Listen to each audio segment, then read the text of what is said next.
Your Esther denied. 이 말을 출발 2시간 전에 공항에서 들었습니다. Your Esther denied. 오늘 베트남 호치민 출발, 인천 경유, 미국 LA 가는 일정인데 지금 못 가면 예약해놓은 사스 마일런 일정 모두 틀어집니다. 저는 과연 오늘 미국 갈 수나 있을까요? 비행기 출발 2시간 전에 발생한 사스 100만 마일런 최대의 위기 순간, 도대체 무슨 일이 있었던 것인지 지금 파헤쳐 보겠습니다. 지금 호치민 시각으로 새벽 6시이고 4만원짜리 숙소에서 나와 호치민 SGN 공항으로 걸어가고 있습니다. 오늘은 제 사스 100만 마일런 여정에서 매우 중요한 날인데 베트남 호치민에서 인천을 거쳐 미국 LA까지 이동합니다. 80만원에 발권한 복잡한 사연이 있는 이 티켓은 과연 저에게 어떻게 기억될까요? 어떤 복잡한 사연인지는 잠시 접어두고 뒤에서 이야기하겠습니다. 어제까지 중화항공으로 인천에서 타이베이를 거쳐 방콕, 케냐항공으로 방콕에서 광저우, 그리고 동방항공으로 광저우, 쿤밍, 호치민까지 왔습니다. 사스 유럽 보너스 밀리언에어, 줄여서 사스 100만 마일러는 2024년 말까지 스카이팀 항공사 15개를 타면 사스 유럽 보너스 100만 마일을 주는 이벤트이고, 오늘 베트남 항공과 대한항공을 타면 15개 항공사 중에서 2곳을 추가해서 총 5개의 항공사를 채우게 됩니다. 숫자로만 보면 그냥 2개의 항공사 탑승이 늘어나는 것이지만 호치민에서 인천을 거쳐 LA까지 순수 비행시간만 16시간이고 사스 마일런을 통틀어서 가장 멀리 이동하는 날이라 그런지 오늘 왠지 긴장이 되네요. 지금 와서 생각해보면 이 긴장은 험난한 오늘 하루의 전조였던 것 같습니다. 베트남 던션넛 국제공항은 아이타코드 SGN에서 사이공 시절의 흔적을 볼 수 있는데, 공항 규모는 하노이 노이바이 국제공항보다 작지만 이용 승객 수는 베트남 최대이고, 그래서 국제선 공항은 매우 혼잡합니다. 국제선 터미널의 혼잡은 신공항인 롱타인 국제공항이 개항할 때까지는 어쩔 수 없을 것 같네요. 공항이 혼잡하다는 것을 알았기 때문에 일찍 공항에 나왔고 베트남 항공 체크인 카운터에서 서둘러 발권을 하려는데 Your stay denied. 네? Your stay denied. 이스타가 거부되었다고요? 탑승 2시간 전에 이런 소리를 들으면 정신이 혼미해집니다. 오늘 미국 못 가면 LA, 멕시코시티, 칸쿤, 마드리드 등등등 앞으로 예약된 모든 일정이 망가집니다. 그런 대환장 파티는 하고 싶지 않습니다. 왜 이스타가 거부되었는지 여러 생각이 떠올랐지만 지금은 우선 이스타를 다시 신청해야 할 것 같습니다. 이스타를 재발급하려는데 아무래도 이상해서 한 번 더 확인해 봤습니다. 이스타가 밸리드 상태인데요? 네? 만약 확인하지 않고 재신청을 눌렀다면 어떻게 되었을까요? 이성적으로 생각해보면 에스타가 어떤 이유로 정말로 취소되었다면 그렇게 단기간에 에스타가 또 나올까요? 아마 미국 대사관에서 비자 인터뷰 해야 될 것 같고, 또는 지금처럼 정상적인 에스타인데 확인하지 않고 다시 에스타를 신청했다면 이전 에스타는 일단 취소되고 너 에스타 있는데 왜 다시 신청해? 수상한 행동이라고 발급지연데요.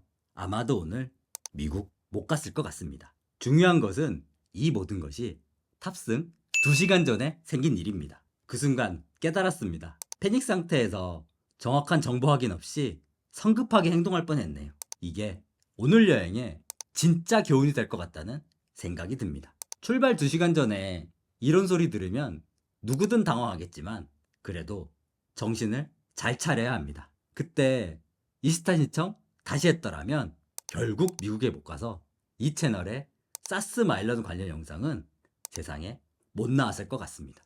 정상적인 이스타를 확인했으니 체크인 카운터로 달려갑니다. My star is still valid 라고 이야기하니 베트남 항공 직원도 화면을 리프레시 하더니 상태가 바뀌었다고 하네요. 네? 그때는 그냥 미국 갈 수 있다는 사실에 고마웠는데 지금 생각해보니 좀 황당합니다. 화면 리프레시 했더니 상태가 바뀌었다고? 정말? 그런데 이 난리를? 왜 이런 일이 벌어졌을까 고민해봤는데 굳이 찾자면 미국 비자 있던 시절 기억으로 이스타 발급 전에 LA행 티켓을 먼저 예약했는데 그러면 안 되나요? 아시는 분 있으면 코멘트로 좀 남겨주세요. 너무 궁금합니다.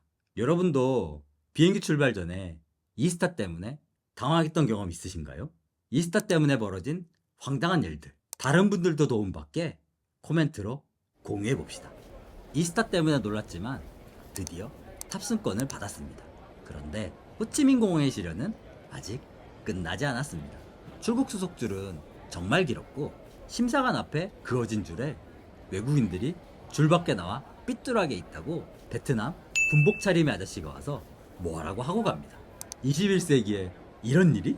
대한민국이었으면 SNS로 난리 날 일인데 여기는 베트남. 일단 참아봅니다. 호통치는 출국 심사에 이어 무뚝뚝한 보안 검사도 마치고 드디어 면세구역에 들어왔습니다. 이스타 사건부터 SGN 공항, 참 일이 많네요. 그래도 에어사이드에 들어오니 이제 마음도 좀 편해지고 게이트 앞에서 기다리는데 여유가 생깁니다. 그런데 출발 15분 전 게이트가 바뀌는데요?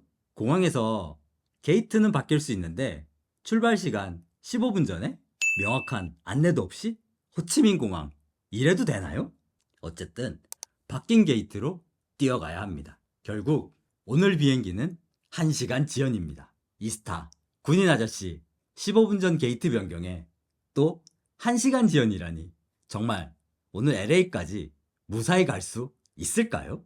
사스 100만 마일런만 아니라면 지금 마음 같아서는 인천에 내리면 LA 가지 말고 집에 가고 싶습니다. 그래도 이스타 사건 이후로는 예상치 못한 상황에 조금 더 침착해진 것 같습니다. 아침의 패닉과는 달리 이제는 이것도 여행의 일부구나 하고 받아들입니다. 변경된 게이트에서 기다리다가 드디어 탑승을 시작합니다. 베트남 항공 호치민 서울 노선은 협동체 A321, 광동체 보잉 787이 주로 비행하는데 오늘 타는 비행기는 협동체 A321 세오입니다. 베트남 항공의 협동체는 보잉 737이 없는 전부 에어버스로만 구성되어 있고 베트남 항공의 또 다른 주력 기종인 광동체 A350-900에 대해서는 하노이 인천 구간을 탑승하면서 이야기했으니 이 영상도 많은 관심 부탁드려요. 베트남 항공 A321은 22배열의 비즈니스와 33배열의 이코노미 2클래스 구성이고 이코노미 좌석 간격은 갤럭시 기준 세로로도 공간이 살짝 남아서 그렇게 비좁은 좌석은 아닙니다. 다만 베트남 항공의 대부분 협동체처럼 개인용 AVOD 없고 USB 충전도 안 됩니다.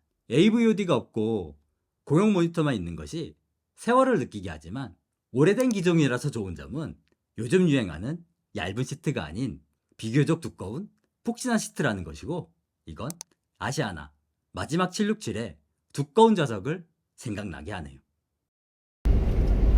Cabin crew be set for takeoff. Take care.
이륙 후 기내가 안정되자 기내식이 서비스되기 시작합니다. 베트남 항공 A350 리뷰에서 같은 구간에 대한항공과 비교해서 기내식이 늘어진다고 이야기했었는데 광동체 A350 협동체 A321 차이 또는 호치민, 하노이 차이인지 알 수는 없지만 호치민 인천 구간 A321 협동체 기내식 서비스는 이륙 후 50분 만에 기내식을 받을 수 있어서 지체되는 느낌은 없었습니다. 다만 이건 제 좌석이 비행기 가장 뒤쪽이었다는 점과 식사 전 견과류 서비스가 없었다는 것을 감안해야 합니다. 베트남 항공은 기내식 메뉴를 사전에 보여주는데 저는 치킨 누들을 선택했고 이코노미 기내식은 이 정도면 준수하네요.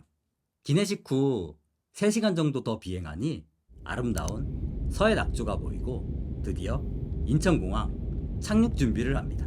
아름다운 서해 노을을 보고 있을 당시에는 그날 아침 이스타 사건으로 미국 못 갈 뻔했던 것만 떠올랐는데 편집하면서 다시 보고 있으니 호치민, 인천, LA로 이어지는 80만원짜리 이 티켓을 왜 샀을까? 라는 생각부터 드네요.